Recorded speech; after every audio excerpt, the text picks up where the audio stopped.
No one is loyal forever. Not to kings, not to gods, not to the dreams we carve in the tender flesh of youth.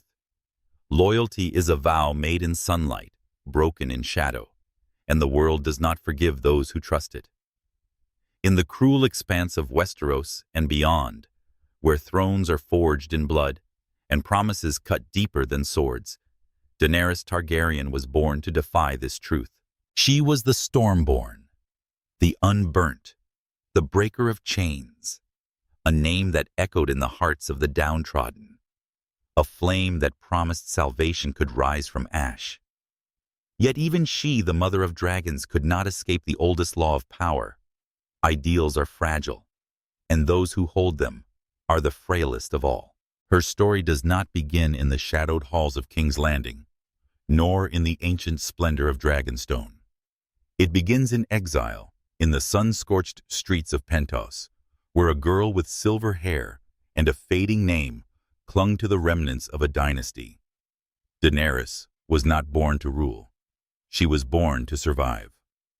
The world cared little for her Targaryen blood, for the three-headed dragon that once struck fear into the hearts of men. To the magisters of Pentos, she was a curiosity, a relic of a fallen house, a bargaining chip draped in silk and traded to a Dothraki warlord for the promise of an army that never came.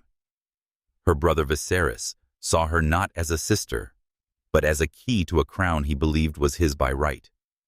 He sold her to Khal Drogo, a man whose braid was woven with the bells of 100 victories, believing a Khalasar of 40,000 riders could restore the Targaryen name. But Viserys was blind to the fire in her veins, blind to the truth that power is not given. It is taken. In the grasslands of the Dothraki Sea, where the wind carried the scent of blood and horses, Daenerys learned this lesson. She was no queen, then only a girl of 14, bartered into a marriage of strangers. Her world was one of fear of Viserys's cruel hands, and crueler words of a husband whose language she could not speak, whose customs she could not fathom. Yet in the eyes of Drogo, she found something Viserys never offered: strength, not as a gift but as a mirror. He did not see her as a pawn, but as a Khaleesi, a moon to his sun, a fire to his flame. The Dothraki did not kneel to weakness, and so she learned to stand taller, to speak louder, to claim her place, not through the faded glory of her bloodline, but through the iron of her will. When Viserys demanded his crown, his voice shrill, with the desperation of a man who had never known power. He received only molten gold. A king's ransom poured over his ambition. Daenerys watched him die. Her brother, her tormentor, her last tie to the girl she had been. In that moment, she was no longer a child of exile. She was a Targaryen, and the world would tremble. But power is a cruel teacher, and its lessons are written in loss. Daenerys's first true lesson came not in victory, but in devastation. Drogo, her sun and stars fell, not to a blade, but to a witch's curse, a bargain struck in desperation to save him. Miri Mazdur, the Maegi, promised life, but her magic was a lie, a twisted mockery of hope. Drogo lived, but only as a husk, his eyes empty, his strength gone. Her unborn son, Rhaego the stallion who would mount the world, was stolen by the same dark ritual his life traded for a shadow. The pyre that birthed her dragons was not a triumph, it was a funeral. Daenerys walked into the flames, not as a conqueror, but as a mourner, trading love for power, flesh for fire. The world saw a miracle. 3 dragons, Drogon Rhaegal, Viserion, born from smoke and ash, their cries splitting the night. But miracles are not pure. They are paid for in blood and sacrifice. In the quiet moments when a girl realizes she is alone, her heart burned to cinders alongside her past. What is an ideal if not a flame that burns the hand that holds it? Daenerys's dream was not conquest, not at first. It was freedom.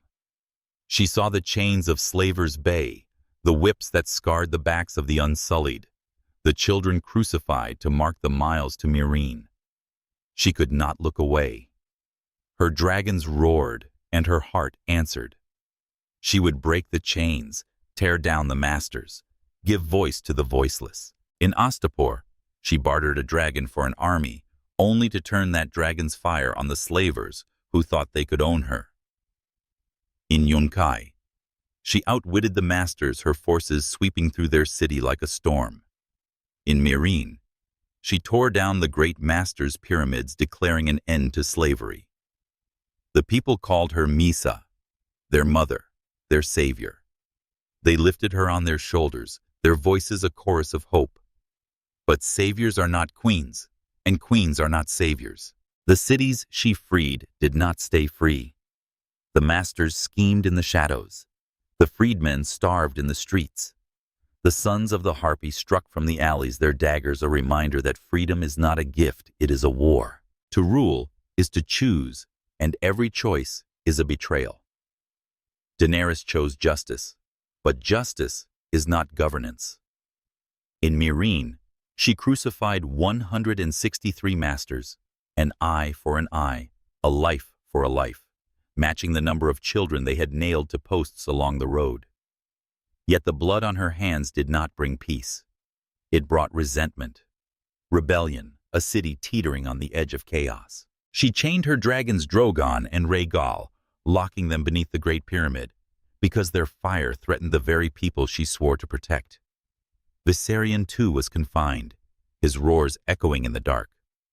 Her children, her power, her heart caged to preserve a fragile peace. She married Hisdar zo Loraq, a man she did not love, whose family had profited from the chains she broke, all to broker a truce she did not trust. Each decision was a step away from the girl who walked into the flames, a step toward the queen who learned that ideals bend under the weight of reality. Freedom is a beautiful word, but it is not a law, not a shield, not a throne. It is a hope, and hope is a dangerous thing to wield. The world does not bend to dreams, no matter how fiercely they burn. Daenerys' vision of a world without chains was noble, but nobility is a luxury few can afford. In Meereen, she faced the truth that freedom cannot be decreed. It must be built brick by brick, through compromise, through sacrifice, through choices that leave scars. The freedmen looked to her for salvation, but salvation is a story, not a policy. The masters looked to her with hatred, plotting her downfall, even as they bowed.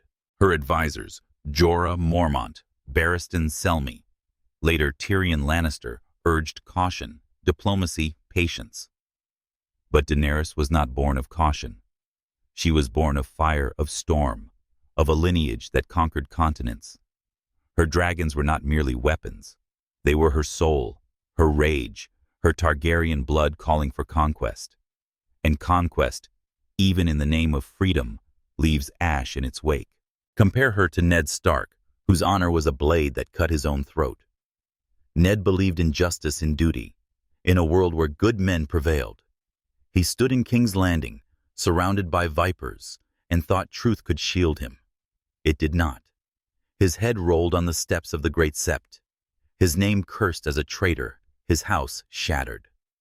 Daenerys too believed in justice, but hers was not Ned's quiet rectitude. Hers was fire and blood, a justice that roared. Yet like Ned, she learned that belief is not enough. The world does not reward the pure. It punishes them. Ned's honor blinded him to the Game of Thrones. Daenerys' ideals blinded her to the cost of her crusade. Both sought to right wrongs, to protect the weak, to uphold a code. Both paid for it not in glory, but in loss. Or consider Cersei Lannister, whose love was a poison she drank willingly. Cersei loved her children, her brother, her power, with a ferocity that rivaled Daenerys' fire. But love in Cersei's hands became a weapon turned inward. She schemed, betrayed, murdered, all to protect what was hers. And in doing so, she sowed the seeds of her own destruction. Daenerys' love was not for a family, but for a dream. A world where no child would know the whip, where no man would kneel in chains. Yet like Cersei, her love demanded sacrifices. compromises that eroded the very dream she fought for. Cersei's love made her cruel. Daenerys' love made her blind. Both women queens in their own right learned that to hold power is to lose something irreplaceable. And then there is Jon Snow, the bastard who bore the weight of duty like a crown of thorns. Jon swore oaths to the Night's Watch, to his brothers, to the realm, and each oath bound him tighter until duty became a noose. He fought for the living, for a world threatened by ice and death, yet his choices alienated those he sought to save. Daenerys, too, bore a burden, not of oaths, but of destiny. She was the last Targaryen, the heir to a throne she had never seen, the mother of dragons, who could reshape the world. But destiny, like duty, is a chain. Jon's burden led him to betrayal, to death, to resurrection. Daenerys' burden led her to Meereen, to a throne she did not want, to a city that bled under her rule. Both carried the weight of a greater purpose, and both found that purpose was a fire that consumed more than it warmed. Daenerys Targaryen did not betray her ideals in a single moment. There was no one choice, no one act, that turned her from liberator to destroyer. It was a slow bleed, 1,000 cuts made by the world she sought to change. She wanted to break the wheel, to end the cycle of tyranny that crushed the weak beneath the strong. But the wheel is not so easily broken. It is built of human nature, greed, fear, ambition, loyalty, love. To break it, one must break those who turn it, and Daenerys, for all her fire, was not immune to its pull. Her dragons were not merely weapons. They were her heart, her rage, her Targaryen blood calling for conquest. And conquest, even in the name of freedom, leaves ash in its wake. The girl who burned her past in Drogo's pyre believed she could forge a new world. The queen who sat in Meereen's Great Pyramid learned that worlds are not forged, they are fought for, bled for, betrayed for. Daenerys' story is not one of failure, but of truth. Ideals are not enough. They light the way, but they do not pave the path. To walk it, one must become something harder, something sharper, something willing to burn. And Daenerys Stormborn, unburnt mother of dragons, began to burn long before she ever saw the shores of Westeros. Her fire was her strength, but it was also her curse, a flame that could warm a world or reduce it to cinders. The revelation is not that she failed, but that she was human, and humanity is a spark that both creates and destroys. Power is a lie that devours the truth. It promises control but delivers chaos. It offers glory but demands sacrifice. Those who seek it believe they can wield it without breaking, but the throne, the crown, the dream of a better world, they are all forged in the crucible of betrayal. Daenerys Targaryen, the Stormborn, the unburnt, the breaker of chains, stood atop the Great Pyramid of Meereen, her dragons restless, her city bleeding, and her ideals fraying like a banner in a storm. She had come to free the enslaved, to shatter the chains of Slaver's Bay, to be the mother of a new world.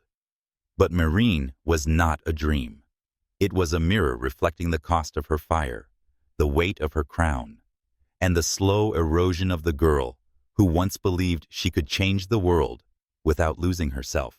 In Meereen, Daenerys was no longer the exile, the Khaleesi, the liberator who burned the masters of Astapor and humbled the wise men of Yunkai.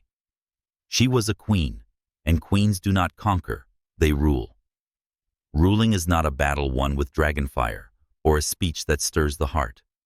It is a war without end, fought in council chambers, in the whispers of advisors, in the eyes of those who kneel but do not love. Meereen was her crucible, a city of pyramids and pits of freedmen and masters of hope and hatred entwined like lovers. She had torn down the harpy, the symbol of slavery, and declared a new order. But declarations are not laws, and freedom is not a gift that endures without blood. The sons of the harpy struck from the shadows, their golden masks, a mockery of her victory. The freedmen starved their gratitude, turning to desperation. The masters plotted their smiles, hiding daggers. And her dragons, her children, grew wilder, their hunger a reflection of her own. To rule is to choose, and every choice is a wound. Daenerys chose justice, but justice is a blade that cuts both ways. She crucified 163 masters, matching the number of children they had nailed to posts along the road to Meereen. It was a sentence born of rage of righteousness, of a girl who had seen too much cruelty to stay silent. But the blood on her hands did not heal the city. It deepened its fractures. The families of the crucified cursed her name, their grief fueling rebellion. The freedmen who called her Mhisa expected more than vengeance. They expected bread safety, a future. Justice, she learned, is not governance. It is a spark, not a foundation. To build one must compromise, and compromise is a betrayal of the heart that dreams of purity. Her dragons were her heart, her fire, her Targaryen blood. But in Meereen, they became her burden. Drogon, the greatest of her children, killed a child, a girl named Hazia, her bones presented to Daenerys as a plea for mercy. The mother of dragons wept, but the queen acted.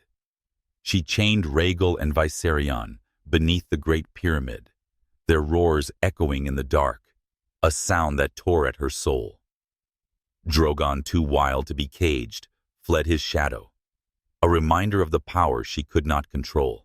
To chain her dragons was to chain herself, to lock away the fire that had birthed her anew in Drogo's pyre. It was a choice made for peace for the people she swore to protect, but it was a betrayal of the girl who walked through flames. Her dragons were not merely weapons. They were her strength, her rage, her destiny. To cage them was to admit that her dream of freedom could not coexist with the reality of rule. Daenerys married Hisdar Zolorak, a scion of Meereen's old masters, a man whose blood was tied to the chains she had broken. It was a marriage of politics, not love, a truce to quiet the sons of the Harpy, to reopen the fighting pits, to stabilize a city on the brink. She did not love him, did not trust him, did not believe his promises of peace. But she stood before the nobles of Meereen, her silver hair adorned with the weight of a queen's duty, and spoke the vows. It was a sacrifice, a step away from the Khaleesi, who rode with Drogo, who burned the masters of Astapor, who swore to break the wheel. Hisdar was not her sun and stars. He was a chain she wore for Meereen, and in wearing it she felt the slow suffocation of her ideals, the quiet death of the fire that had once burned so bright. The world does not kneel to dreams, no matter how fiercely they blaze. Daenerys' vision of a world without chains was a flame that warmed the hearts of the oppressed. But flames cast shadows, and shadows breed fear. The freedmen looked to her as a savior, but saviors do not rule, they inspire. The masters saw her as a conqueror, a foreign queen with foreign beasts, a threat to their ancient order. Her advisors, Jorah Mormont, Barristan Selmy, later Daario Naharis, and Tyrion Lannister, urged patience, diplomacy, restraint. But patience was not her birthright. She was a Targaryen born of storm and fire, descended from conquerors who forged a continent with dragon flame. Her blood sang of conquest, of victory, of a throne across the narrow sea that called her name. Yet Meereen demanded something else. Not a conqueror, but a queen who could bend, who could compromise, who could rule a city that hated her as much as it needed her. Compare her to Tyrion Lannister, the dwarf who wore his scars like armor. Tyrion, too, sought to build something better, to steer a world of vipers toward a semblance of justice. In King's Landing, he served as hand to a boy King Joffrey, whose cruelty was a poison that infected the realm. Tyrion schemed, manipulated, and sacrificed to protect a city that despised him, only to be betrayed by those he served. In Meereen, he joined Daenerys, believing in her dream of breaking the wheel, but he saw the cracks in her vision. Like Daenerys, he learned that power is not a gift, it is a burden. Tyrion's wit was his dragonfire, his mind, his weapon, but even he could not outrun the truth that to rule is to lose. Daenerys' fire was her strength, but it was also her blindness, just as Tyrion's cunning was both his salvation and his curse. Both sought to reshape a world that resisted change, and both paid for it in pieces of their soul. Or look to Peter Baelish Littlefinger, the man who wove chaos into a ladder. Littlefinger did not dream of freedom or justice. He dreamed of power pure and unadorned. He betrayed Ned Stark, orchestrated wars, and climbed over the bodies of those who trusted him.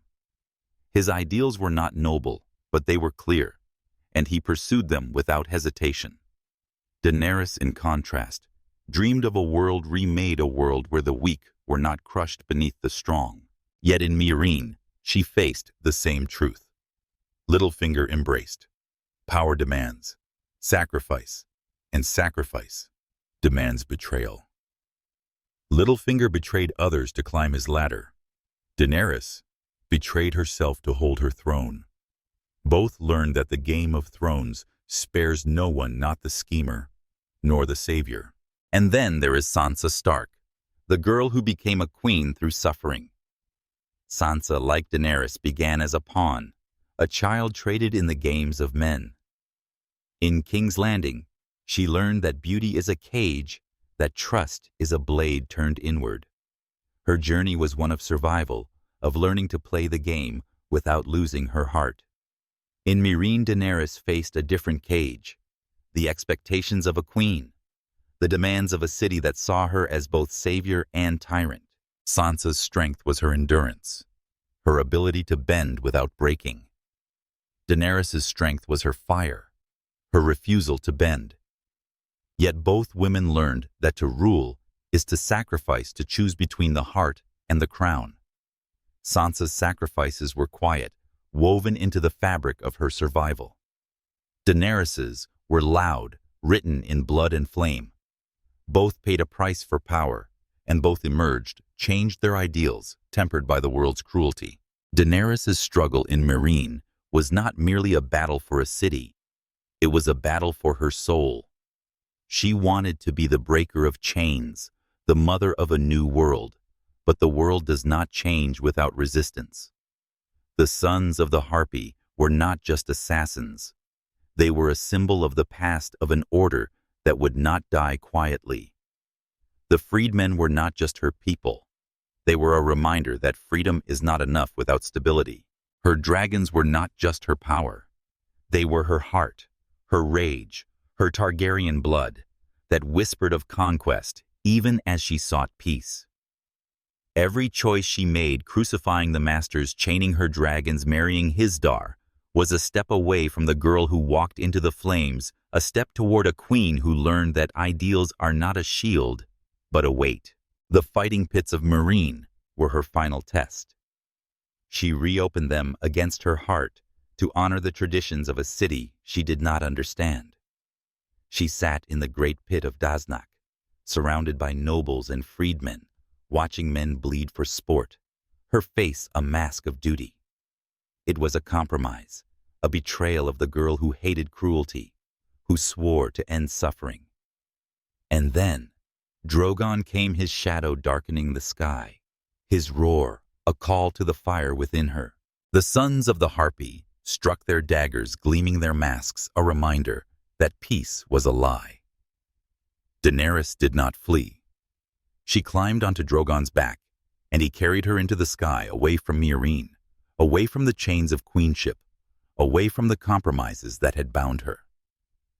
It was a moment of freedom, of fire, of the Targaryen she was born to be. But it was also a moment of truth. The queen could not rule from the sky, and the liberator could not burn the world without destroying it. Daenerys Targaryen did not betray her ideals in Meereen. She was betrayed by them. Her dream of freedom, of a world without chains, was a flame that burned too brightly, too fiercely to be contained. It warmed the hearts of the oppressed, but it also scorched the hands that held it. The world she sought to change was not a canvas, but a battlefield. And battles are not won with dreams. They are won with blood, with compromise, with choices that leave scars. Her dragons were her strength, but they were also her curse, a reminder that power is never pure. To wield it is to change, to bend, to break.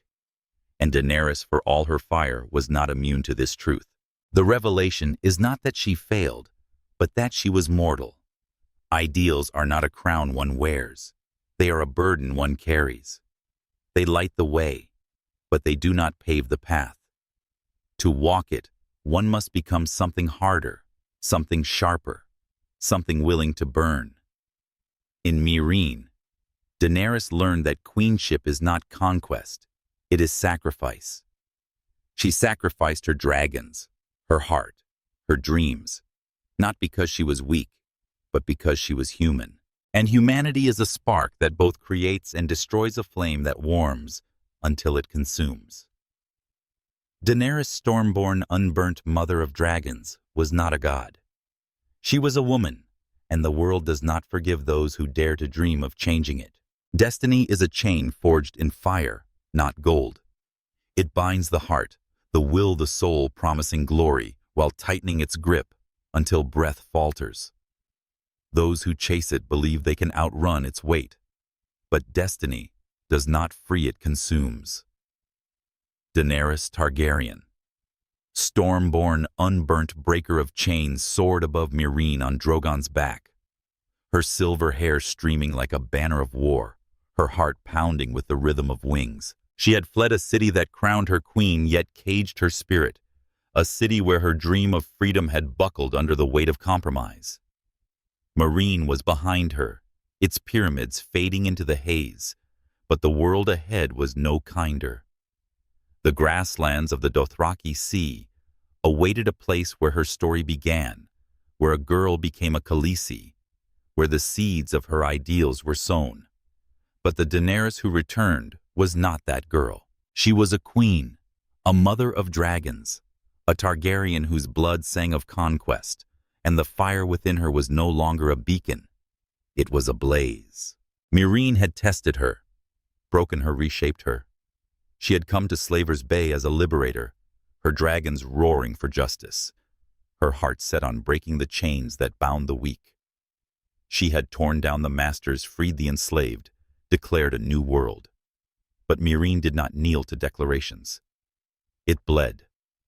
The sons of the Harpy struck from the shadows their daggers, a reminder that freedom is not a gift, but a war.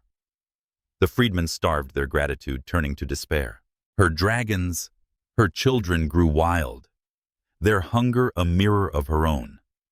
She had crucified masters, chained her dragons, married a man she did not love, all to hold a city that resisted her vision. Each choice was a sacrifice, a step away from the girl who walked through flames, a step toward a queen who learned that ideals are not a throne, but a pyre. Meereen was not her triumph. It was her crucible, and it forged her anew. When Drogon carried her from the great pit of Daznaq, it was not an escape, it was a reckoning. The skies were freedom, the wind, a song of power, but the ground below was a world that would not bend. Drogon landed in the Dothraki Sea, his scales black as night, his eyes burning with the same fire that coursed through her veins. Daenerys was alone, her silks torn, her body weakened by hunger and sickness, yet her spirit unbroken. The grasslands stretched endless, a reminder of the Khaleesi. She had been the wife of Khal Drogo, the mother of a child who never lived. But the past is a shadow, and shadows do not rule. She was no longer that Khaleesi. She was a queen, a conqueror, a Targaryen, whose destiny lay not in the grasslands, but across the narrow sea, in a land called Westeros, where a throne of iron awaited.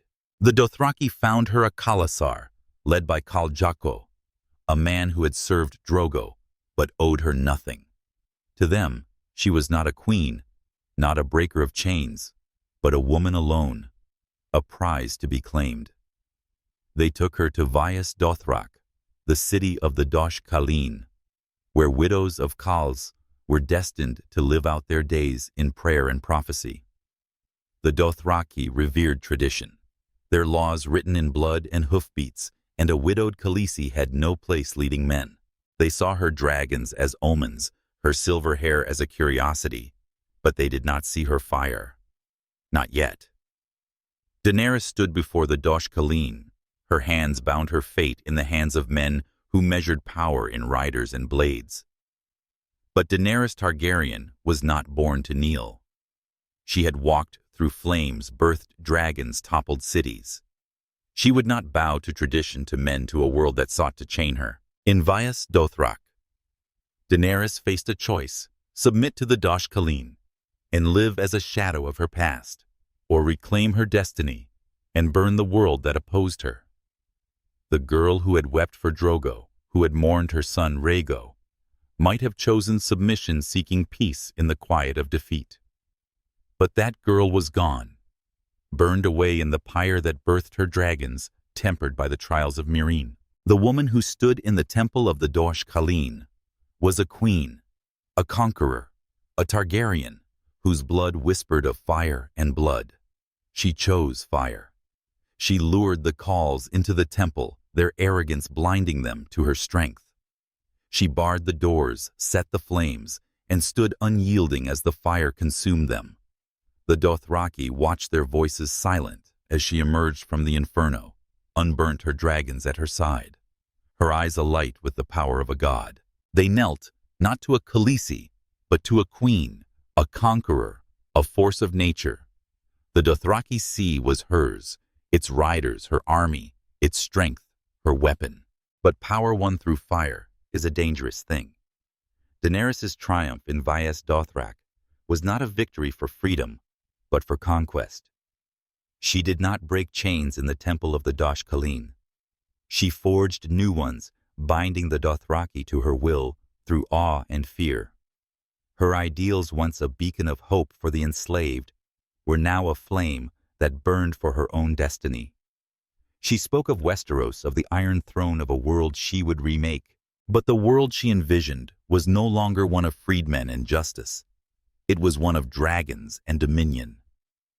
The girl who had wept for the crucified children of Meereen, who had chained her dragons to protect the innocent, was fading. In her place stood a queen who understood that power is not given, it is taken, and those who take it must be willing to burn. Compare her to Arya Stark, the girl who became no one yet could not escape her name. Arya's journey was one of vengeance, her list of names a litany of those who had wronged her family. She trained in the House of Black and White, shedding her identity to become a faceless assassin.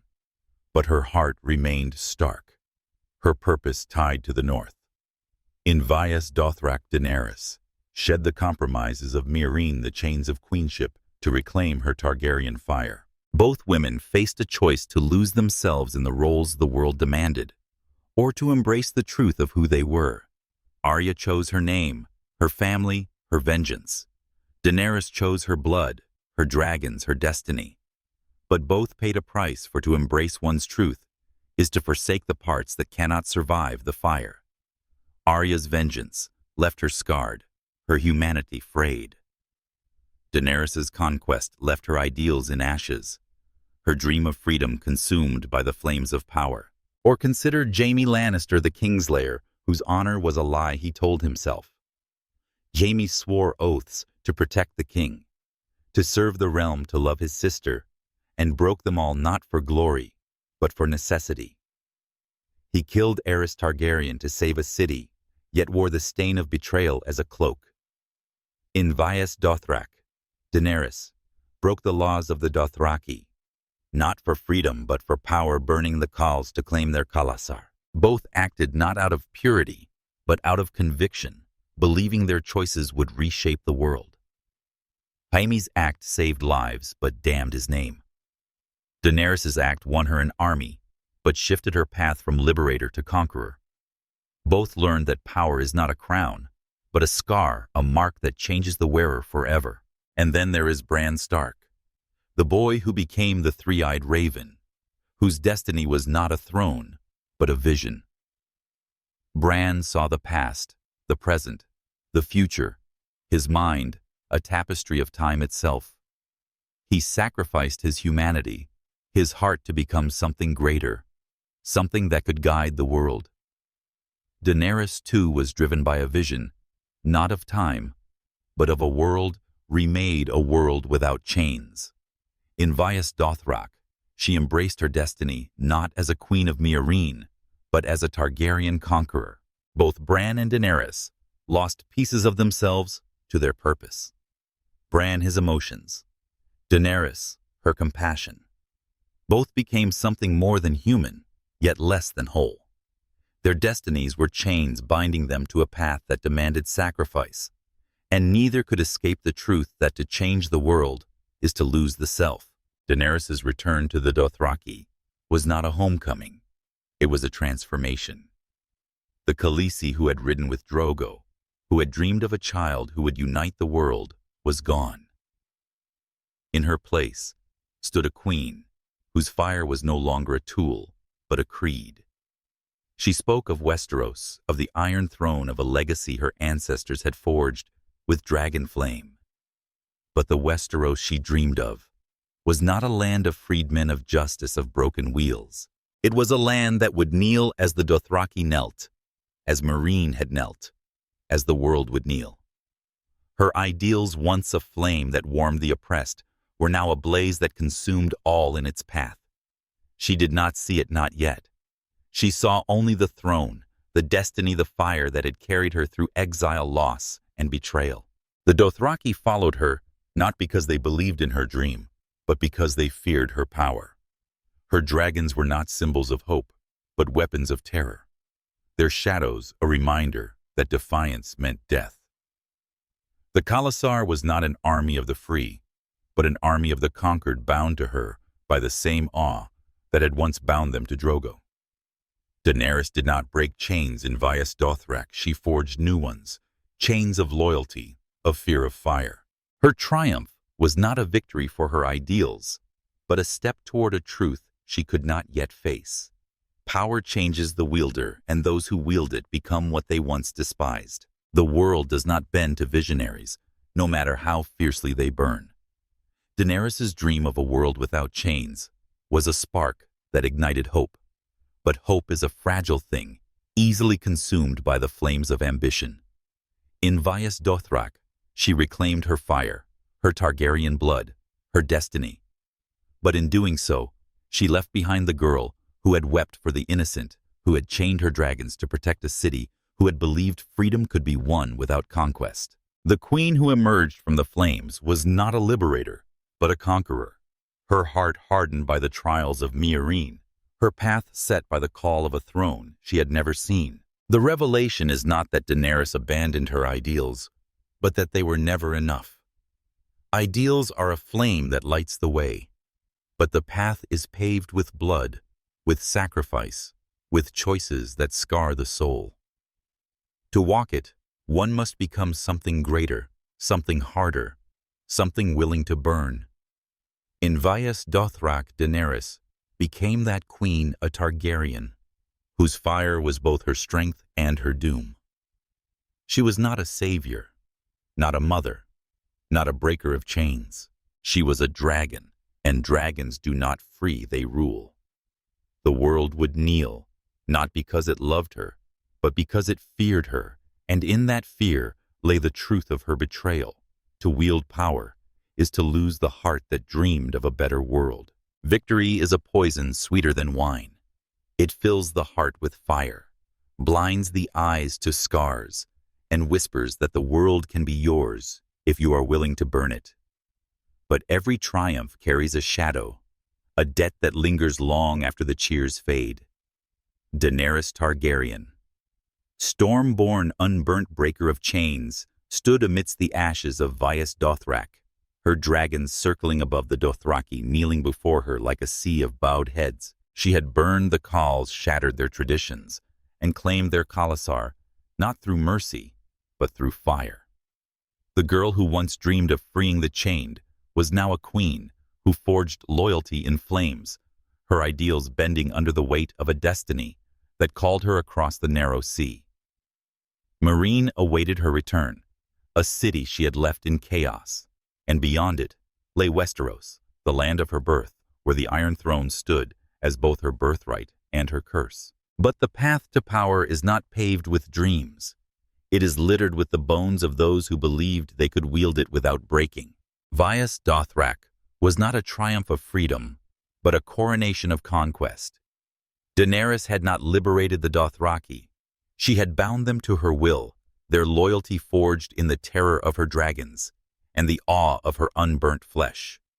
The Khalasar, tens of thousands strong, followed her, not because they shared her vision of a world without chains, but because they saw a god in mortal form, a queen who walked through fire. Her words spoke of Westeros, of a throne stolen from her family, of a legacy she would reclaim.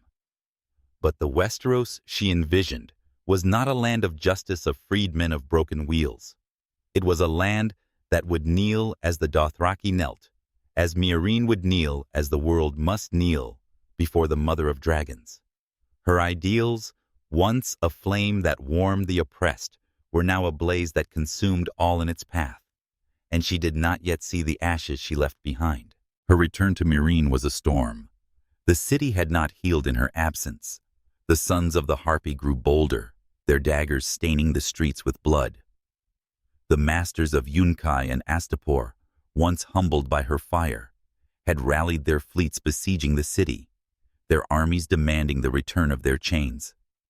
Her advisors, Tyrion Lannister, Varys, Missandei, Grey Worm, had struggled to hold the city, their diplomacy faltering against the tide of rebellion. But Daenerys did not return as a diplomat. She returned as a conqueror, Drogon at her side, the Dothraki at her back, her heart hardened by the lessons of Vias Dothrak. She met the Master's fleets with fire, her dragons raining death from the skies, their flames turning ships to cinders. The Dothraki swept through the besieging armies, their aurochs gleaming their horses, trampling the enemies of their queen. Meereen was hers again, not through compromise, but through slaughter, not through justice, but through power. To rule is to destroy, and destruction is a choice that reshapes the soul. Daenerys stood atop the Great Pyramid. Her city secured, her enemies broken, and declared her intent to sail for Westeros. She would take the Iron Throne, not as a liberator, but as a Targaryen, her claim written in the blood of her ancestors. The Dothraki would cross the sea, a feat no Khalasar had ever attempted. The unsullied, her loyal soldiers would march under her banner. Her dragons, unchained, would soar above her fleet, and her allies, newly forged through Tyrion's cunning, would join her cause. The Ironborn of Yara Greyjoy, their ships sworn to her service, brought the promise of naval power. The Dornish, led by Ellaria Sand, and the Tyrells, led by Olenna Tyrell, pledged their swords to avenge their losses against the Lannisters. Daenerys' armada was a force unlike any the world had seen, a coalition of outcasts, exiles, and avengers, united not by ideals but by ambition, vengeance, and the promise of a new order. But unity is a fragile thing, built on trust, that crumbles under pressure. Daenerys' allies were not her friends. Yara Greyjoy sought freedom for the Iron Islands, not a world without chains. Ellaria Sand and Olenna Tyrell sought revenge, their hearts poisoned by loss, not lifted by hope. Tyrion, her hand, believed in her dream, but feared her fire, his own past, a warning of what ambition could rot. Varys the Spider served the realm, not a queen, his loyalty as shifting as the winds. Daenerys bound them to her cause, but bonds forged in conquest are brittle, easily shattered by the weight of differing dreams. Her ideals of freedom, of breaking the wheel, were fading, replaced by the older, darker call of her Targaryen blood fire, and blood the words of her house, the creed of her ancestors who forged a continent with dragon flame. The Daenerys who prepared to sail for Westeros was not the girl who walked through Drogo's pyre, nor the queen who wept for the children of Meereen. She was a conqueror, her heart tempered by loss, her will sharpened by betrayal. Meereen had taught her that freedom is not enough. It must be defended, enforced, paid for in blood. Vias Dothrak had taught her that power is not given, it is taken, and those who take it must be willing to burn. Her dragons, once caged for the sake of peace, were now her vanguard, their fire a promise of victory. Her Dothraki, once a people she sought to lead, were now her weapon, their loyalty a chain she wielded. Her unsullied, once slaves she freed, were now soldiers who killed for her crown. The breaker of chains had become a forger of armies. Her dream of a world remade, now a vision of a world subdued. Her preparations were a tapestry of power and peril. She stood in Meereen's throne room, her advisors around her, their voices a chorus of caution and ambition. Tyrion spoke of strategy of winning Westeros through hearts, not fire.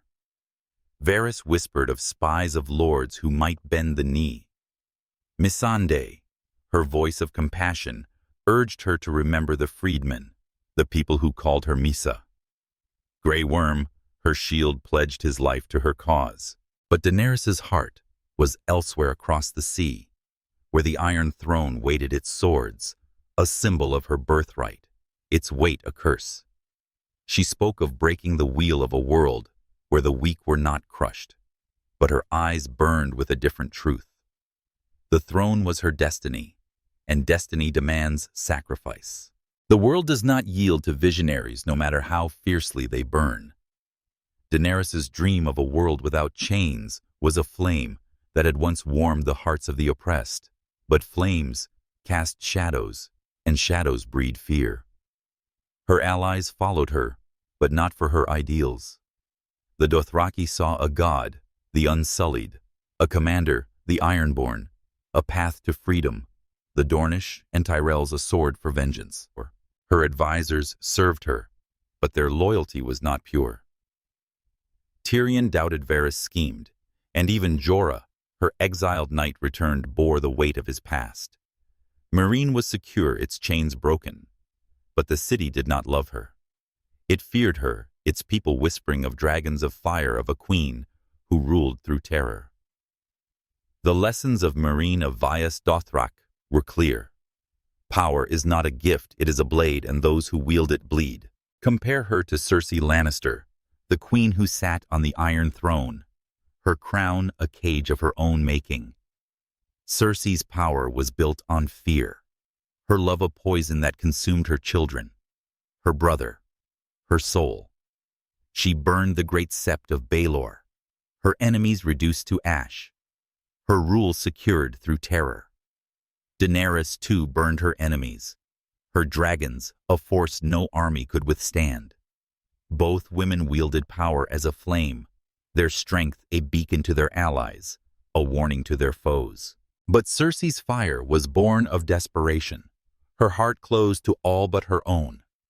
Daenerys's fire was born of destiny, her heart still open to the dream of a better world, yet increasingly blind to the cost of her ambition. Cersei ruled through fear, because she knew no other way. Daenerys ruled through fire, because she believed it was her right. Both queens in their pursuit of power lost the parts of themselves that once dreamed of more, or looked to Stannis Baratheon, the king who burned his daughter for a crown. Stannis believed in duty and his right to rule in the prophecy of the Lord of Light. He sacrificed Shireen, his only child, to the flames, believing it would win him the throne. His army deserted him, his cause crumbled, and his name became a curse. Daenerys too believed in a prophecy not of a god, but of her own destiny, the legacy of her Targaryen blood. In Meereen, she burned the Master's fleets, and in Vaes Dothrak, she burned the Khals, each act a step toward her throne. Like Stannis, she sacrificed not a child, but her ideals, her compassion, her dream of freedom. Both wielded power through sacrifice, their convictions blinding them to the cost. Stannis' sacrifice was personal, a father's betrayal of his child. Daenerys' was broader, a queen's betrayal of her vision.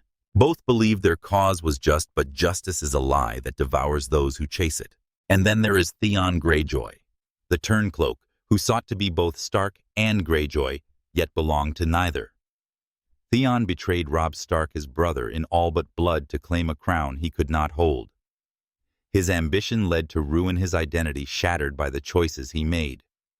Daenerys, too, stood at a crossroads, her identity torn between the liberator she wished to be and the conqueror her blood demanded. Theon's betrayal was of others, his loyalty divided by pride. Daenerys's betrayal was of herself, her ideals divided by destiny. Both sought to claim a place in a world that did not want them, and both paid a price in pieces of their soul. Theon found redemption, but only through suffering. Daenerys's redemption, if it existed, lay across the sea in a land she did not know. Daenerys's armada sailed for Westeros, a fleet of 1,000 ships, their sails black with the sigil of the three-headed dragon. The Dothraki, the Unsullied, the Ironborn, the Dornish, the Tyrells all followed her, their banners, a tapestry of vengeance and ambition. Her dragons soared above their shadows, a promise of fire. She stood on the deck of her flagship, her silver hair catching the wind, her eyes fixed on the horizon. Westeros was no dream. It was a challenge, a land of lords and liars, of houses that valued blood over justice, of a throne that had broken her family. She spoke of breaking the wheel, but her heart was on the throne, her fire a weapon that would forge her legacy. The girl who had walked through flames, who likelihood of success, but they all come with a price. To win a throne, one must be willing to burn, and Daenerys was no exception. The revelation is not that Daenerys abandoned her ideals, but that they were never enough to conquer a world as fractured as Westeros. Ideals are a flame that lights the heart, but the path to power is dark, paved with blood, with sacrifice, with choices that scar the soul. To walk it, one must become something harder, something sharper, something willing to burn. In Meereen, Daenerys became that queen, a Targaryen whose fire was both her strength and her doom. She was not a liberator, not a mother, not a breaker of chains. She was a dragon, and dragons do not free, they conquer. The world would kneel, not because it loved her, but because it feared her, and in that fear lay the truth of her betrayal. To claim power is to lose the heart that dreamed of a better world, to become the very wheel she swore to break. Hope is a blade that cuts deeper than steel. It lifts the heart, paints the future in colors of salvation. But its edge is cruel, slicing through the soul when the world reveals its truth. Daenerys Targaryen, storm-born, unburnt breaker of chains, stood on the cliffs of Dragonstone, her ancestral fortress. The sea crashing below her, dragons carving arcs of fire against the sky. Westeros stretched before her, a land of 7 kingdoms of ancient feuds and fragile loyalties. Its iron throne, a beacon and a curse. She had crossed the narrow sea with an armada of exiles and avengers, her Dothraki hooves, a thunder, her unsullied spears, a wall, her dragons, a promise of power. She had come to break the wheel, to free the oppressed, to rule as a queen, who would not repeat her father's madness. But the Westeros she found was not a dream to be molded. It was a crucible, and the fire in her veins was no longer a light of liberation. It was a blaze hungry for conquest, and the ideals she carried were smoldering in its heat. Dragonstone was a place of stone and shadow, its towers sculpted by Valyrian magic, its halls heavy with the ghosts of Targaryen kings. Daenerys walked the chamber of the painted table, her fingers tracing the carved map of Westeros, her heart pounding with the weight of her birthright. She was home, yet a stranger, a queen, in a land that knew her only through tales of fire and exile. Her allies stood with her, Yara Greyjoy, her iron-born ships a lifeline, Ilaria sand, her Dornish spears, a vow of vengeance. Olenna Tyrell, her reach a wealth of gold and grain. Tyrion Lannister, her hand, his mind a weapon. Varys the spider, his whispers a web. The Dothraki restless in this world of stone, waited for her command. The Unsullied, her loyal shield, stood ready to die. Her dragons, Drogon, Rhaegal, Viserion, roared from the cliffs, their hunger a mirror of her own. She had come to unite, to liberate, to be the queen her ancestors could not. But thrones are not won with hope. They are won with blood, and blood demands a price. Her first steps were measured, guided by Tyrion's cunning and Varys' secrets. Cersei Lannister held King's Landing, her crown a defiance, her rule a tapestry of fear and betrayal. Daenerys' advisors urged a strategy of hearts, not fire, to weaken Cersei's allies, to show Westeros a queen who was more than a conqueror. The plan was to strike surgically. Yara's fleet would ferry the Dornish to Sunspear. Olenna would rally the Reach, and Tyrion would lead an assault on Casterly Rock, the Lannister stronghold, to cripple their wealth. Daenerys nodded her lips, speaking of justice, of a realm united under a fair hand, but her heart burned with a different truth. She was a Targaryen born of conquerors, and the throne was not a gift, it was a prize, and prizes are taken, not earned. Her ideals of breaking the wheel, of ruling for the weak, were still alive, but they were fraying threads caught in the gears of war. The first blow came at sea, a wound that bled her hope. Euron Greyjoy, Cersei's pirate ally, ambushed Yara's fleet, his ironborn reavers tearing through her ships like wolves through prey. Yara was lost, perhaps dead, her ships burned or taken. Ellaria Sand and her daughters were captured, their Dornish alliance shattered before it could strike.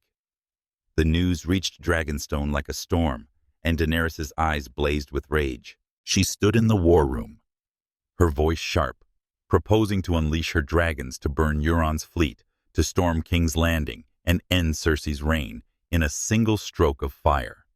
Tyrion counseled restraint, his words heavy with the memory of her father, the Mad King, whose pyres had scarred the realm. He spoke of innocence, of a legacy that could be more than ash. Daenerys relented, her jaw tight, but the fire in her heart did not cool. Her ideals were bending not to wisdom, but to necessity, and necessity is a flame that burns all it touches. The assault on Casterly Rock was Tyrion's design, a strike at the Lannister heart. The Unsullied, led by Grey Worms, scaled its walls, their discipline a blade that cut through defenses. But the victory was hollow. Jaime Lannister, Cersei's brother and commander, had abandoned the rock. Its vaults emptied, its garrison a skeleton. He had marched to Highgarden, where he crushed Olenna Tyrell's forces, seizing the Reach's wealth and grain. Olenna, the Queen of Thorns, died with venom on her lips. Her final words, a confession that poisoned Jaime's heart. Daenerys' coalition was unraveling, her allies, bleeding, her strategy faltering. She stood on Dragonstone's cliffs, her dragons circling her advisors, divided. Tyrion urged patience. Varys whispered of shifting loyalties. Missandei spoke of faith, but Daenerys heard only the roar of her blood. She was no longer the queen who chained her dragons in Meereen, who mourned a child killed by Drogon's fire. She was a dragon, and dragons do not wait, they burn. Her next move was fire, a choice that marked her path. The Lannister army, laden with Highgarden's gold, marched back to King's Landing, a target too ripe to ignore. Daenerys unleashed her Dothraki, their hooves a tempest across the Reach, and rode Drogon into battle, his flames a scourge that devoured. The Battle of the Gold Road was no contest. It was a slaughter. Wagons burned, soldiers screamed, the sky choked with ash. Jaime and Bronn, leading the Lannister forces, stood powerless as dragonfire consumed their ranks. Daenerys was a vision of Targaryen, might her silver hair streaming, her eyes alight with judgment. The survivors knelt, their swords cast down, but some defied her, Randall Tarly and his son Dickon, lords of pride and duty. She offered them a choice: bend or burn. They chose death, and Drogon's fire reduced them to ash. Tyrion watched, his face a mask of dread, the shadow of the Mad King growing darker with every flame. Jon Snow was not there, but the tales of her fire would reach him, a warning of the queen he would meet. To conquer is to choose, and every choice is a wound. Daenerys chose fire over mercy, victory over restraint, conquest over compassion. Her ideals of breaking the wheel of ruling as a just queen were fading, consumed by the reality of war. Westeros was not Slaver's Bay, where her dragons could humble cities and her name inspire awe. It was a land of ancient houses of lords who valued blood over justice, of a people weary of war. Her Dothraki were seen as savages, her unsullied as foreign, her dragons as terrors. She spoke of freedom, but her actions spoke of dominance. Her fire, a sentence that spared neither foe nor friend. The girl who had freed the slaves of Astapor, who had torn down the pyramids of Meereen, was now a queen who burned those who defied her. Her heart hardening with each victory, her dream of a better world slipping through her fingers like ash. Compare her to Robb Stark, the young wolf, whose honor was a crown too heavy to bear. Robb fought for the North, for his father's memory, for justice. But his choices, love over duty, trust over caution, led to his ruin. The Red Wedding was his end, a betrayal that painted the rivers red. Daenerys, too, fought for a cause, her vision of a world without chains, a flame that burned bright. But like Robb, she learned that war does not reward the pure. Robb's honor blinded him to treachery. Daenerys's fire blinded her to mercy. Both sought to right wrongs, to lead their people to a better future, but both paid in blood, their dreams shattered by the world they sought to change. Robb died for his ideals. Daenerys lived, but at the cost of hers, her heart a battlefield where hope bled out. Or look to Margaery Tyrell, the rose whose thorns were hidden in silk. Margaery wielded charm as a weapon, her smile a crown, her ambition cloaked in grace. She sought power through the hearts of the people, through alliances, through love. But her plans burned in the great sept, consumed by Cersei's wildfire. Daenerys, too, sought the hearts of Westeros, her dragons, a symbol of hope for some, terror for others. But like Margaery, she found that power is not won through ideals alone. Margaery's charm could not save her from Cersei's ruthlessness. Daenerys's fire could not win a realm that feared her more than it loved her. Both women queens in their own right learned that the Game of Thrones is played with blood, not dreams, and those who play it lose more than they gain. And then there is Petyr Baelish, Littlefinger, the man who wove chaos into a ladder. Littlefinger sought power, not justice. His loyalty, a lie. His ambition, a blade that cut all who trusted him. He betrayed Ned Stark, sparked wars, climbed over the bodies of allies and enemies alike. Daenerys, too, sought power, but hers was tied to a dream of a world remade, a world where the weak were not crushed. Yet like Littlefinger, she learned that power demands sacrifice, and sacrifice demands betrayal. Littlefinger betrayed others to climb his ladder. Daenerys betrayed herself, her ideals eroded by the fire of her ambition. Both played the game. But Littlefinger's heart was cold, Daenerys is still warm, yet cooling with every choice, every flame. Daenerys's victories in Westeros were not the triumphs she had envisioned. Dragonstone was hers. The Reach was weakened, the Lannister army broken. But her allies were fractured. Yara lost Ellaria, captured Olenna dead. Her advisors doubted her, Tyrion's cautions, a thorn. Varys' silence, a shadow. The people of Westeros did not call her Mihisa. They whispered of the mad king's daughter of dragons that burned fields, and men of a foreign queen with a savage army. Her ideals of liberation, of breaking the wheel, were now a distant echo, drowned by the roar of Drogon's fire, the thunder of her Dothraki, the call of her blood. She spoke of justice, but her actions spoke of conquest. Her fire a judgment that burned friend and foe alike. The breaker of chains had become a forger of fear. Her dream of a world remade now, a vision of a world subdued.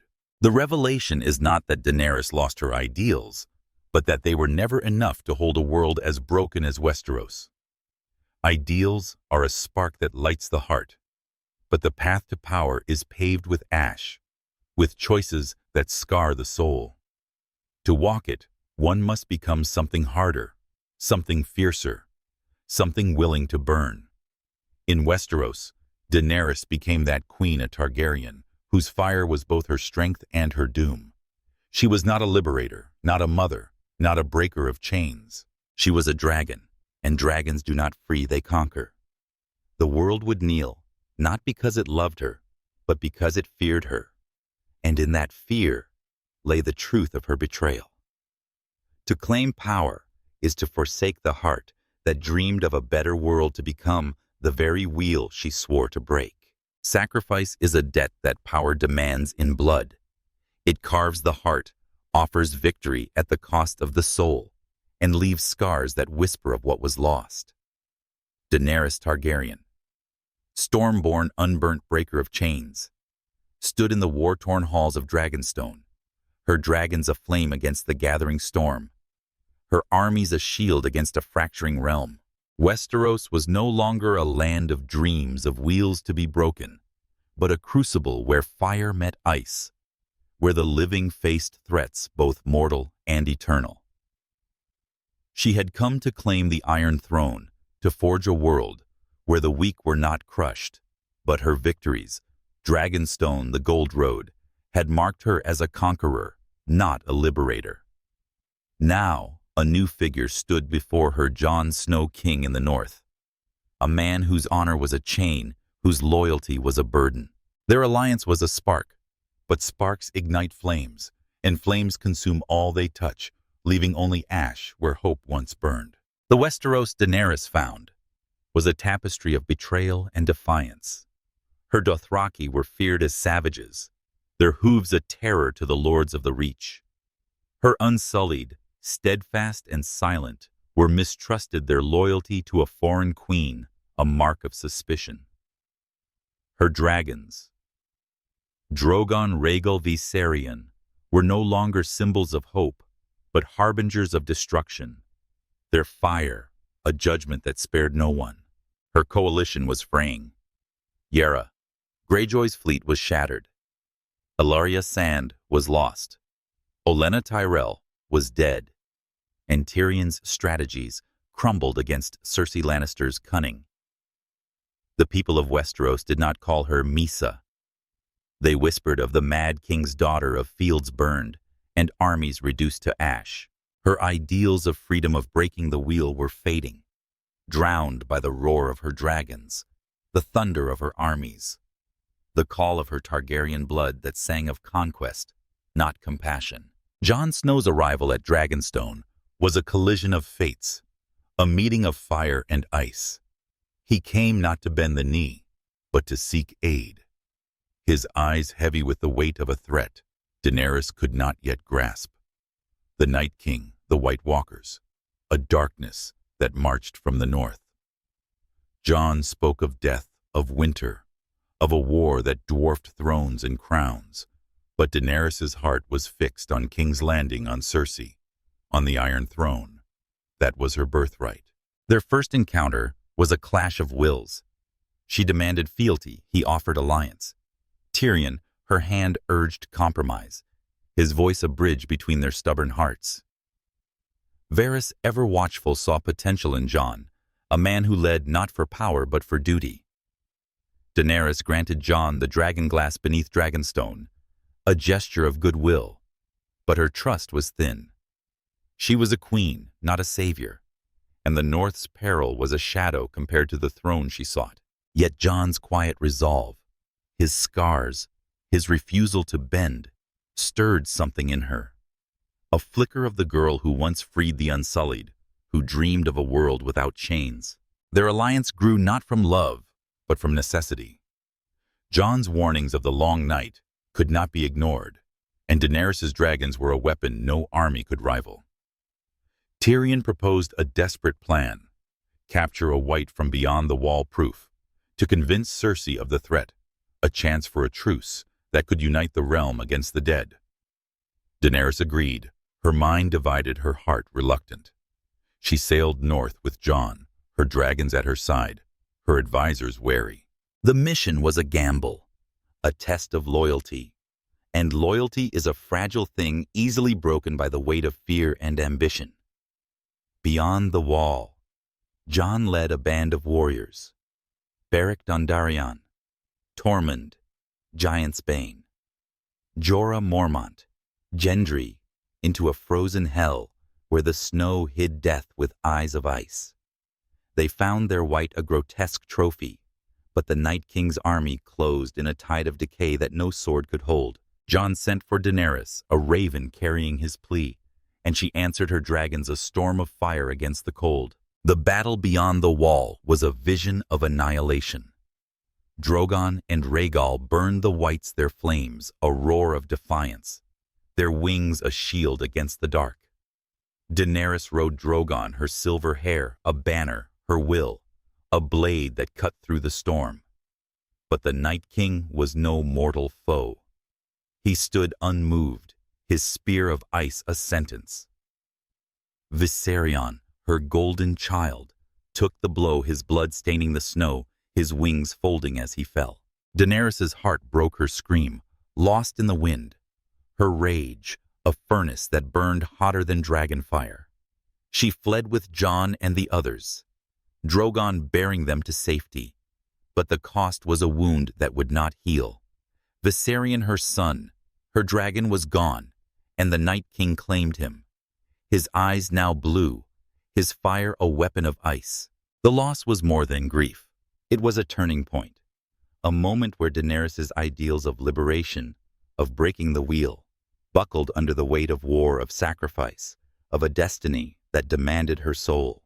The loss of Viserion was a scar that hardened her heart, but it also forged a bond with Jon. They stood together on the ship returning south. Their grief, a bridge, their loyalty, a flame. Jon bent the knee, pledging the North to her cause, not out of fear, but out of belief, not in her throne, but in her fire, her will to fight the darkness. Daenerys accepted, her heart stirred by his sacrifice, but her mind was elsewhere. The Iron Throne called Cersei's betrayal loomed, and the fire in her veins burned for vengeance, not unity. She spoke of a world remade, of a fight for the living, but her actions spoke of conquest, of a queen who would not yield, who would burn before she bowed. Her love for Jon, a nascent spark, was a complication, a flame that could warm or destroy, and love in the Game of Thrones is a blade that cuts deepest. At the parley in King's Landing was a masquerade of hope. Daenerys and Jon presented the white to Cersei, a writhing proof of the long night, a plea for unity. But Cersei's heart was stone, her crown, a fortress of ambition. She promised aid, her words smooth as silk, but her eyes betrayed her, a queen who would let the world burn to keep her throne. Tyrion, ever the optimist, believed he could sway her, risking his life to plead for reason. Jon, bound by honor, spoke truth. But truth is a weak shield against treachery. Cersei's pledge was a lie, her betrayal a spark that ignited Daenerys' rage. She returned to Dragonstone, her dragons fewer. Her allies strained, her ideals a fading echo. The North called Jon to face the Night King, but Daenerys' eyes were on King's Landing, on a throne that was both her destiny and her doom. To fight is to lose, and loss is a betrayal of the heart. Daenerys chose to fight the dead, to honor Jon's pledge, but her heart was divided. She spoke of the greater good of a world united against the dark, but her fire was for Cersei, for the throne, for a legacy her ancestors had forged in blood. Her Dothraki, her unsullied, her dragons were not saviors. They were weapons, their loyalty bound by awe, by fear, by the promise of victory. Her advisors, Tyrion, Varys, Jorah, urged caution, but caution was not her birthright. She was a Targaryen born of storm and fire, and her blood demanded conquest, even as her heart clung to the dream of a better world. The girl who freed slaves was now a queen who burned armies. her ideals consumed by the flames of war, her heart, a battlefield where hope bled out. Compare her to Ned Stark, whose honor was a noose that choked him.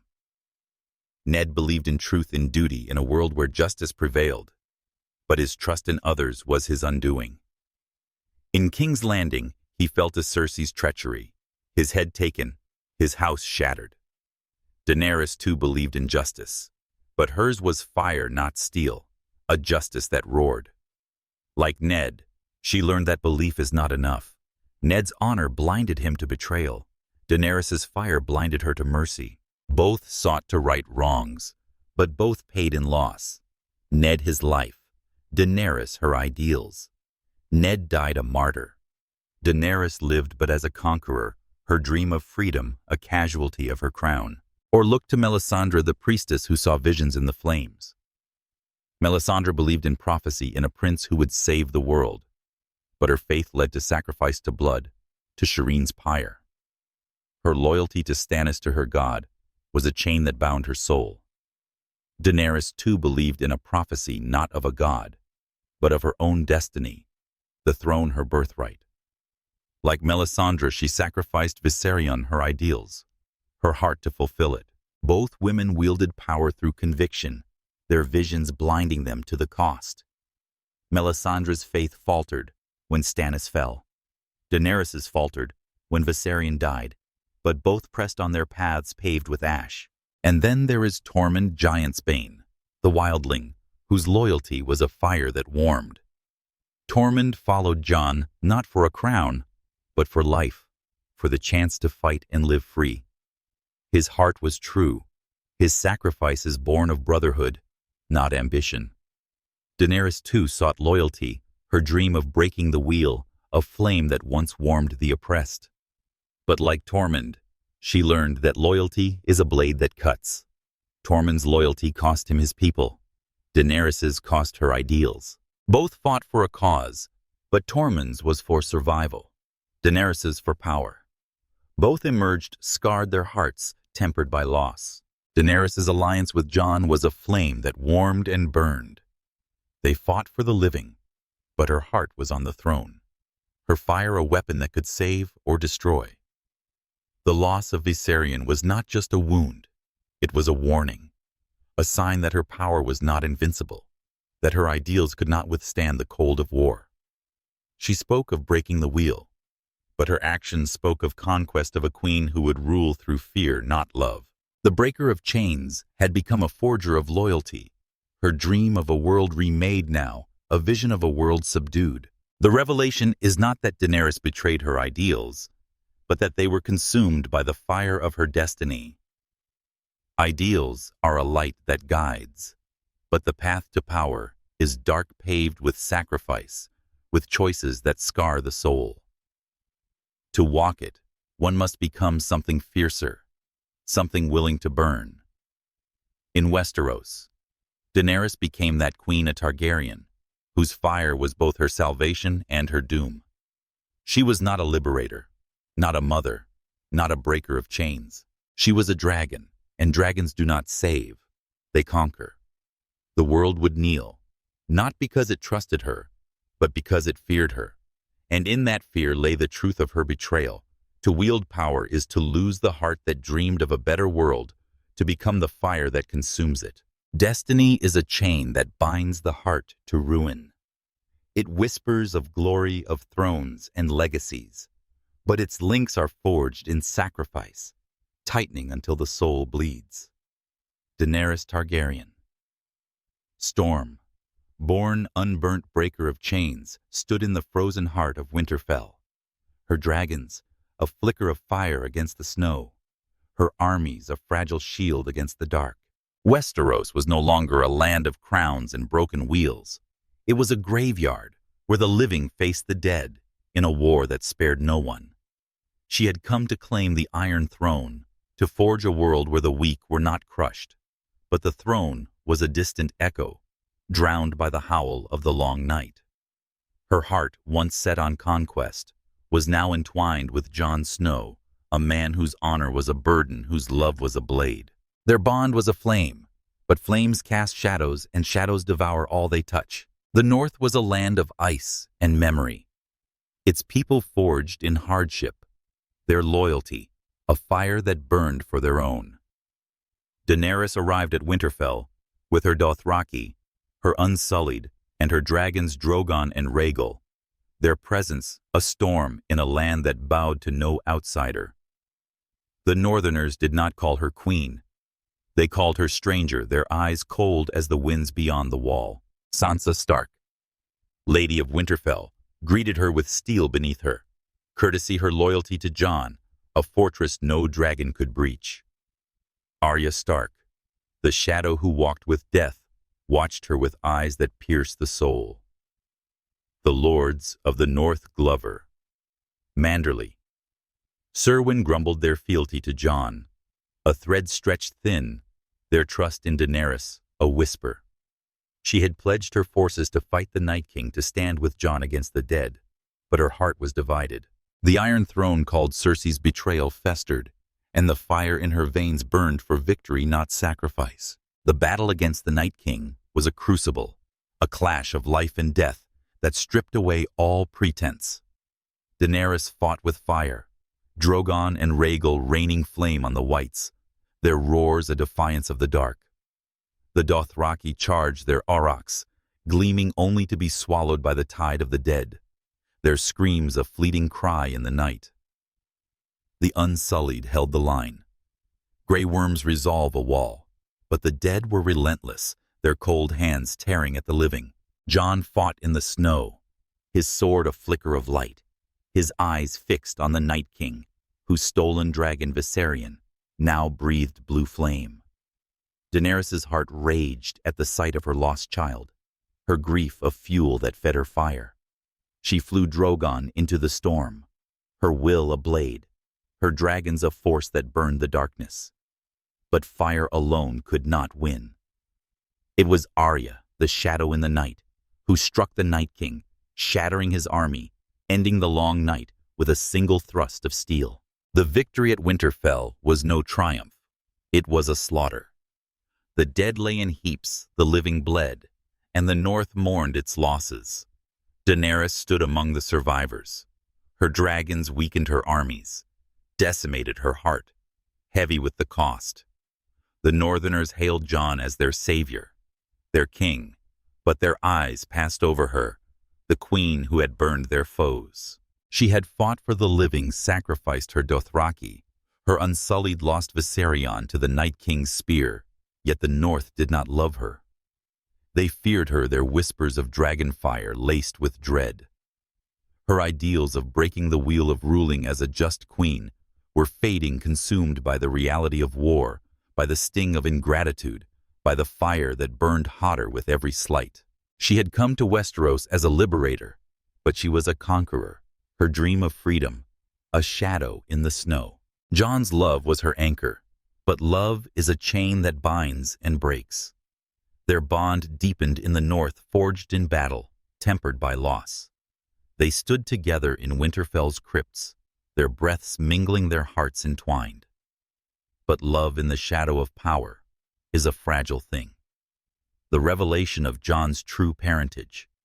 Rhaegar Targaryen's son Aegon Targaryen, the true heir to the Iron Throne, was a blade that cut them both. Samwell Tarly and Bran Stark, keepers of secrets, laid the truth bare. Jon was her nephew, her rival, her equal. Daenerys's heart recoiled, not from love, but from fear. The throne was her destiny, her birthright, the flame that had carried her through exile, loss, and war.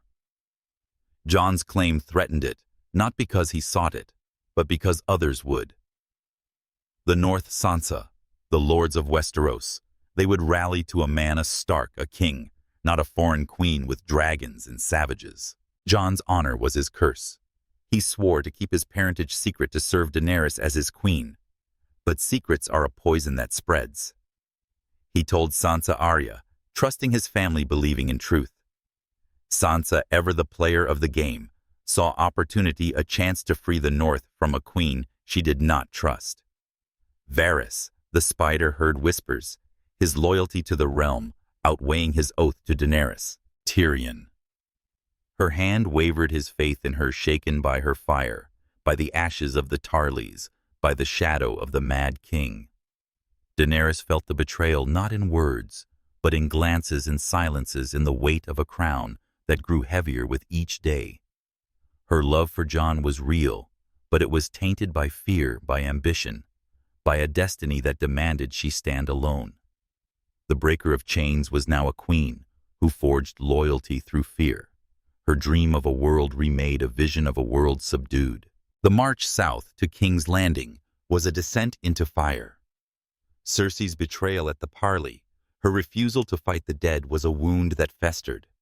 Daenerys's advisors urged caution, but caution was not her birthright. She was a Targaryen, born of storm and fire, and her blood demanded vengeance. The loss of Viserion had hardened her. The ingratitude of the North had wounded her, and Jon's claim had shaken her. She sailed with her fleet, her dragons, her armies, her heart set on Cersei, on the throne, on a legacy that would not be stolen. But the journey was marked by loss. Euron Greyjoy's fleet ambushed hers. Rhaegal fell to scorpions, his body sinking into the sea.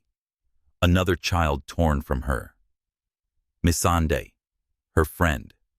Her voice was captured and beheaded before her eyes. Cersei's cruelty, a spark that ignited Daenerys' rage.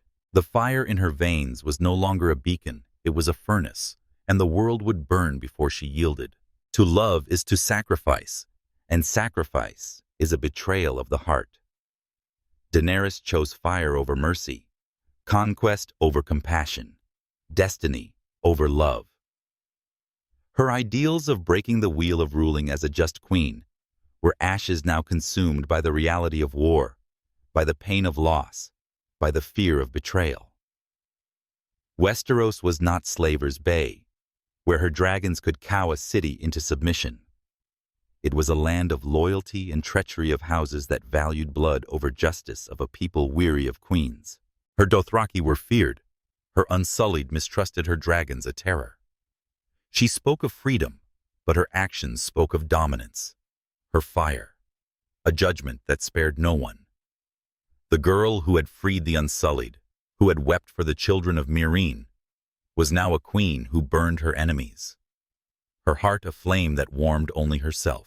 Compare her to Catelyn Stark, whose love was a shield that could not protect. Catelyn loved her children, her husband, her house with a ferocity that rivaled dragonfire. She fought for them, schemed for them, died for them, her heart broken by loss. Daenerys too loved her dragons, her people. Jon, with a ferocity that burned. But like Catelyn, she learned that love is not enough. Catelyn's love could not save Robb from the Red Wedding. Daenerys' love could not save Viserion Rhaegal or her dream of a better world. Both women sacrificed, but Catelyn's was for family, Daenerys's for power. Both paid in grief, their hearts scarred by a world that did not bend to love or look to Davos Seaworth, the Onion Knight whose loyalty was a beacon in the dark. Davos served Stannis, then Jon his heart. True, his sacrifices quiet. He lost his son, his king, yet held to his honor, his belief in a greater good. Daenerys, too, believed in a greater good. Her dream of breaking the wheel, a flame that once warmed the oppressed. But like Davos, she learned that loyalty is a blade that cuts. Davos's loyalty cost him his family. Daenerys's cost her ideals. Both served, but Davos's service was for others, Daenerys's for herself. Both emerged scarred, their hearts tempered by loss. And then there is Jaime Lannister, the Kingslayer, whose love was a chain he could not break. Jaime loved Cersei, his sister, his queen, with a passion that defied honor, duty, the world. He betrayed his king, his vows for her, yet his love led to ruin. Daenerys too loved Jon, her heart open, despite the fire of her ambition. Like Jaime, she learned that love is a wound that festers in the shadow of power. Jaime's love bound him to Cersei's doom. Daenerys' love bound her to Jon's truth, a truth that threatened her throne. Both sacrificed, but Jaime's was for another, Daenerys's for herself. Both paid in pain, their hearts broken by a world that did not forgive. Daenerys' march to King's Landing was not a quest for justice. It was a descent into fire. The loss of Rhaegal, of Missandei, of her allies' trust, was a wound that bled rage. Jon's love was a chain she could not break, his claim, a shadow she could not outrun. Her advisors, Tyrion, Varys, doubted her, their loyalty, fraying their fear of her fire growing. She spoke of breaking the wheel, but her heart was on the throne, her fire a weapon that could save or destroy. The breaker of chains had become a forger of fear. Her dream of a world remade now, a vision of a world burned. The revelation is not that Daenerys betrayed her ideals, but that they were consumed by the fire of her destiny. Ideals are a flame that lights the heart, but the path to power is a pyre built of sacrifice, of choices that scar the soul. To walk it, one must become something fiercer, something willing to burn.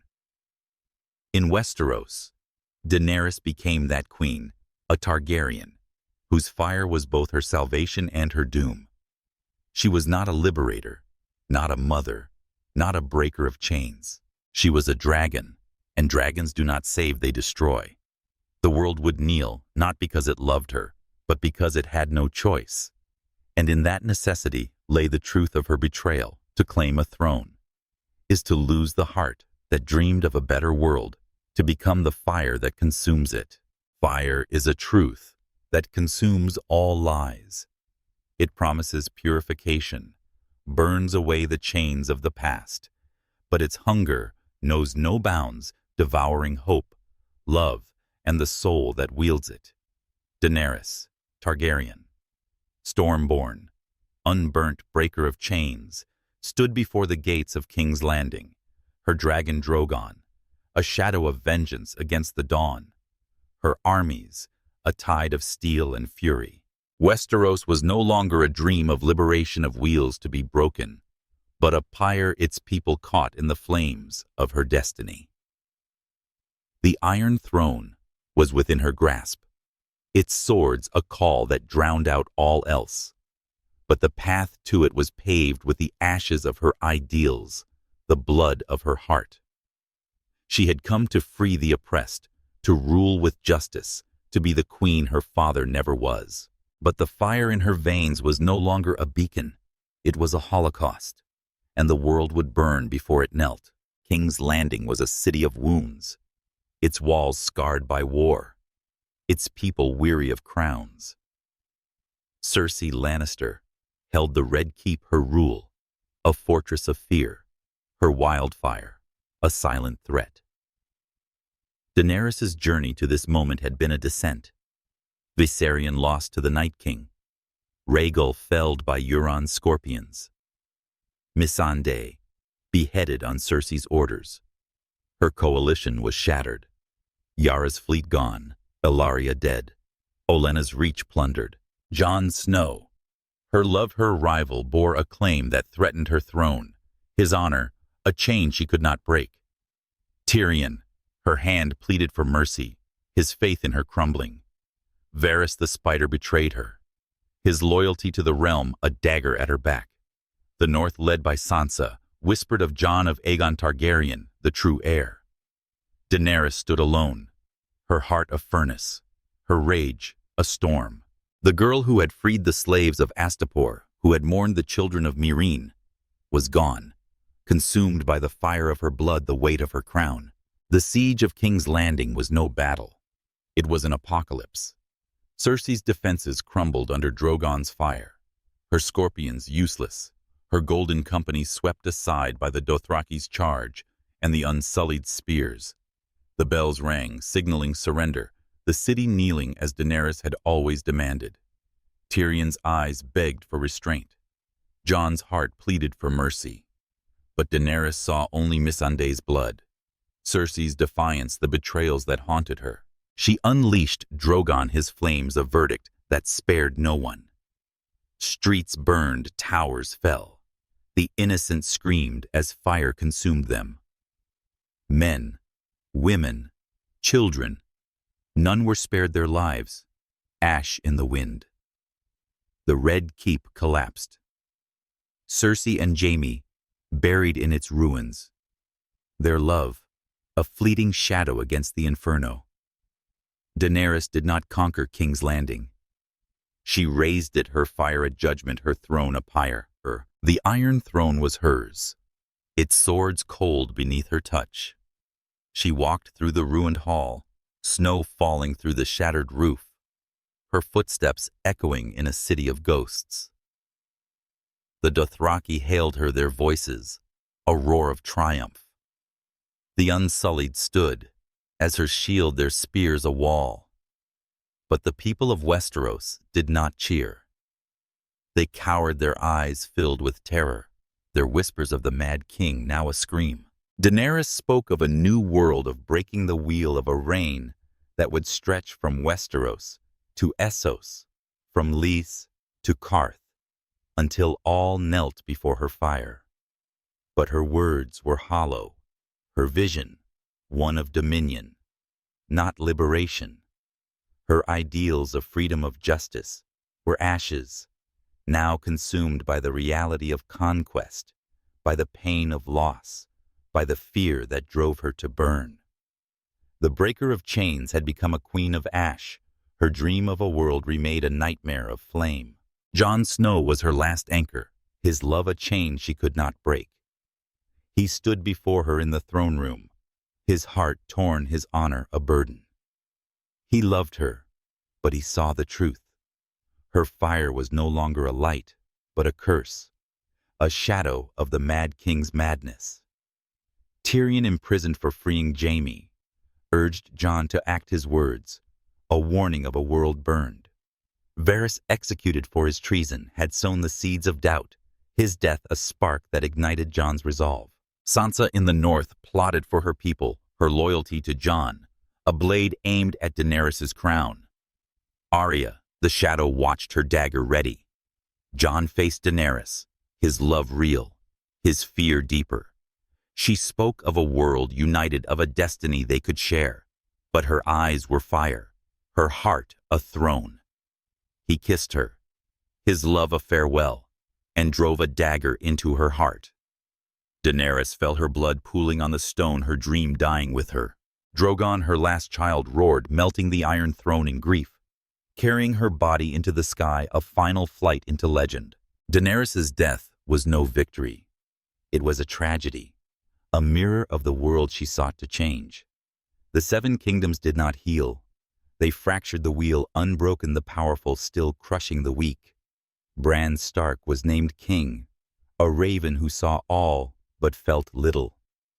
Sansa ruled the north. Arya sailed west. Jon was exiled to the wall, his honor a chain he could not escape. The people of King's Landing rebuilt their scars, a testament to fire. Daenerys' legacy was not freedom, but fear. Her name, a cautionary tale, her fire, a warning. She had come to break the wheel. But the wheel turned on its spokes, forged in human nature. Greed, ambition, betrayal, love. The girl who walked through flames, who freed slaves, who dreamed of a better world, was lost. Her ideals consumed by the fire of her blood, the weight of her destiny. Compare her to Joffrey Baratheon, the boy king whose cruelty was a crown. Joffrey ruled through fear, his whims a blade that cut friend and foe alike.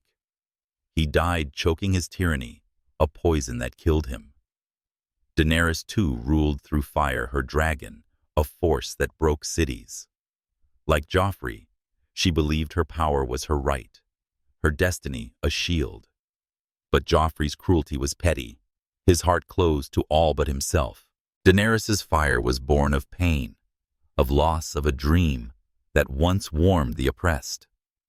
Both were betrayed, Joffrey by his allies, Daenerys by her love. Both left a legacy of fear, their thrones a warning of power's cost. Joffrey was a monster. Daenerys was a dragon. And dragons burn brighter, but burn they do. Or look to Tywin Lannister, the lion who forged power with steel and cunning. Tywin ruled through control, his legacy, a house that crumbled under his ambition. He died on a privy, slain by his son, his power a shadow. Daenerys too sought control, her dragon a force no army could match. Like Tywin, she believed her vision was the world's salvation, her will a law. But Tywin's power was cold, his heart a vault. Daenerys's was fire, her heart open yet closing with every betrayal. Both fell to those closest to them. Tywin to Tyrion, Daenerys to Jon. Both left a world unchanged, their dreams of order consumed by the chaos they wrought. And then there is Brienne of Tarth, the knight, whose honor was a shield. Brienne loved with a heart that did not bend, her loyalty to Catelyn, to Sansa, to Jaime, a flame that warmed. She sacrificed her pride, her safety for those she served, her path, one of duty. Daenerys too loved her people, her dragons Jon, with a ferocity that burned. But like Brienne, she learned that love is not enough. Brienne's loyalty held her to a code. Daenerys's drove her to a throne. Both sacrificed. But Brienne's was for others, Daenerys's for herself. Both were scarred, their hearts tempered by a world that did not reward the pure. Daenerys's descent was not a single act, but 1,000 choices, each a spark that fed the fire. She burned King's Landing, not because she was mad, but because she was human, wounded, betrayed, driven by a destiny that demanded everything. Her love for Jon, her grief for her dragons, her fear of losing her throne, they were not excuses, but truths, the roots of a fire that consumed her. She spoke of breaking the wheel, but her actions forged a new one. It spoke of fire and blood. The breaker of chains became a queen of ash. Her dream of a world remade, a vision of a world burned. The revelation is not that Daenerys betrayed her ideals, but that they were forged in a fire too fierce to contain. Ideals are a spark that lights the soul, but the path to power is a furnace burning away all that is soft, all that is pure. To walk it, one must become something fiercer, something willing to destroy. In King's Landing, Daenerys became that queen, a Targaryen, whose fire was both her salvation and her doom. She was not a liberator, not a mother, not a breaker of chains. She was a dragon. And dragons do not build, they burn. The world would remember her not as a savior, but as a warning.